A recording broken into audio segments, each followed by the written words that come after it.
In the last episode, we formed the foundation wall, and in this episode, we'll be doing the slab.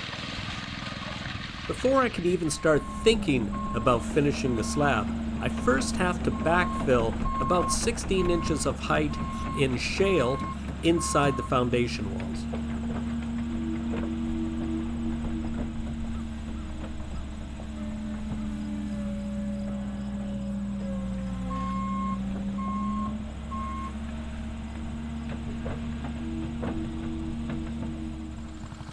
Next, it's time for compaction. Now you really want to go over the shale a couple of times with the compactor because the concrete needs something fairly solid to sit on, otherwise you're going to get voids that will create cracks in your concrete.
Now after you finish compacting and leveling the shale, the next step is to lay down a layer of poly, and in this case I call it vapor barrier.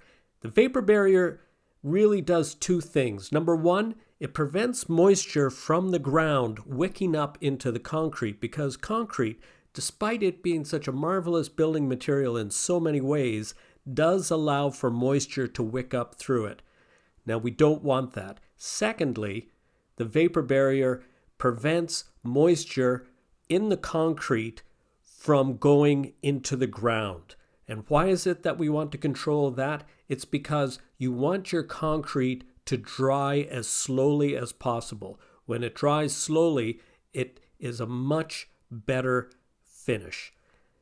Lastly, you see welded wire mesh. It's a 6-inch by 6-inch square of welded wire mesh, and this adds tensile strength, much needed tensile strength to the concrete. You'll also notice that there are 6 stakes driven into the base. Now those stakes each have a screw driven into them at a predetermined height. That height gives me an index line in order to get the concrete level. Now I'm almost ready to call for concrete, but there's still one important item left, and that is where the garage door goes, there's a knockout in the foundation wall, and that needs to be dammed up in order that the slab will have a nice finished edge at that point.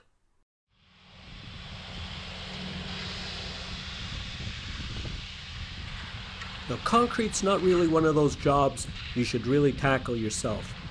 Reach out to your friends or your neighbors and get some extra help when the concrete comes.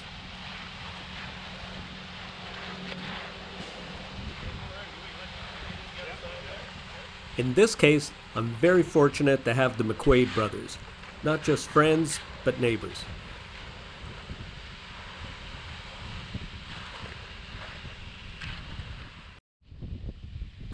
Now that long straight edge that Jerry is holding is called a screed. And the screed allows Jerry to level the concrete between a chalk line on the foundation wall and that screw that I've previously talked about that's driven into the stake. And that's what guides Jerry into leveling the slab. As we progress, I'm leveling an area around each stake with the concrete, and that'll help Jerry screed to that point. Now another great neighbor has dropped by, Philip Brown, to lend a hand. You'll also notice that as we progress, I have to pull those stakes. Those stakes are just there to give us, an idea of how to level the slab. But after we get the concrete placed in that area, then we remove those stakes.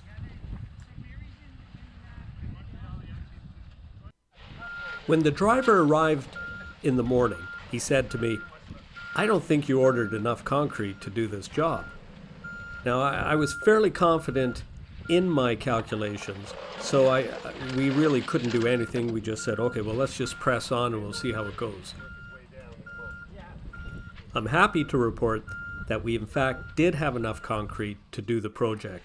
However, I had factored in a little extra, but what we were left with was probably only enough to fill a couple of buckets. A little too tight.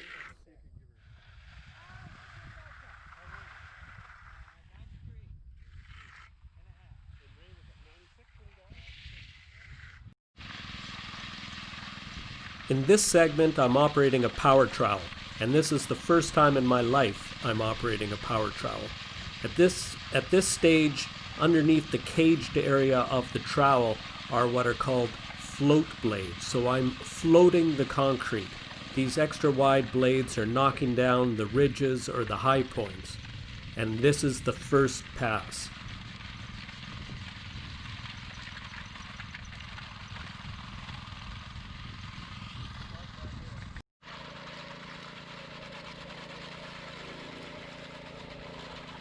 Now I'm on my second pass, and I've taken the float blades off, and we're just troweling with the regular trowel blades.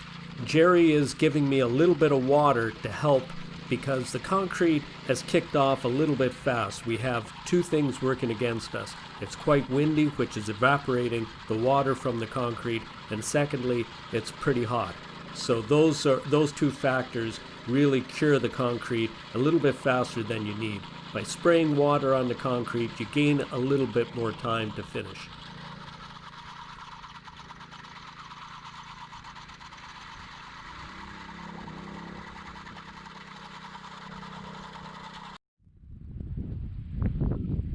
These are my buddies, Jerry and Hugh, both brothers, who gave me a hand today. Thank you so much, guys.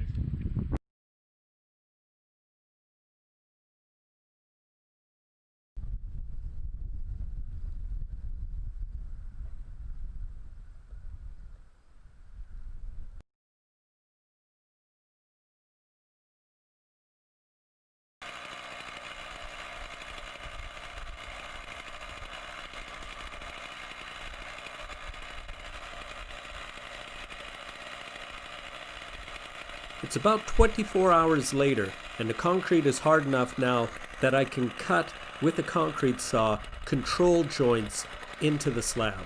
Now, the idea behind control joints is that should the slab crack for whatever reason, the control joint should intercept the crack and prevent it from running just anywhere on the slab.